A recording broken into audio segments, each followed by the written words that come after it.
এই প্রথম ডিজিটাল পদ্ধতিতে, সম্পূর্ণ ডিজিটাল পদ্ধতিতে সেন্সাস 2027 শুরু হয়েছে। তার প্রথম ধাপের কাজ শুরু হয়েছে 17 জুলাই থেকে, চলবে 31 জুলাই পর্যন্ত। এই সময় স্বতথ্য নথিভুক্তকরণ এই কাজই কিন্তু করা হবে ডিজিটাল পদ্ধতিতে। এই কাজ শুরু হয়েছে 17 জুলাই থেকে এবং সেই কাজে কিন্তু ইতিমধ্যেই রাজ্যপাল, মুখ্যমন্ত্রী তারা অংশ নিয়েছেন এবং রাজ্যবাসীকে তারা অংশগ্রহণ করার আবেদন জানিয়েছেন। এবার এই প্রক্রিয়াতে অংশগ্রহণ করার জন্য রাজ্যবাসীকে আবেদন জানালেন রাজ্যসভার সাংসদ রাজীব ভট্টাচার্য।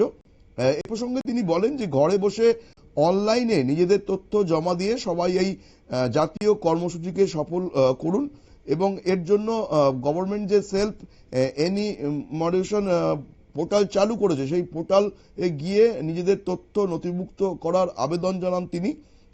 এর মাধ্যমে দেশের সরকারকে সঠিক তথ্য দিলে দেশের সরকার দেশের নাগরিকদের সম্বন্ধে সম্পূর্ণ তথ্য যদি জানতে পারে, তাহলে সেই কাজ সম্পূর্ণ হলে দেশের যে সেন্সাস 2027 যে জনগণনা সম্পূর্ণ করতে চাইছে কেন্দ্রীয় সরকার, সেটি সফল হবে এবং আগামী দিনে সরকার শক্তিশালী যে সমস্ত পদক্ষেপ নেবে সেক্ষেত্রেও অনেক সুবিধা হবে বলে তিনি দাবি করেন।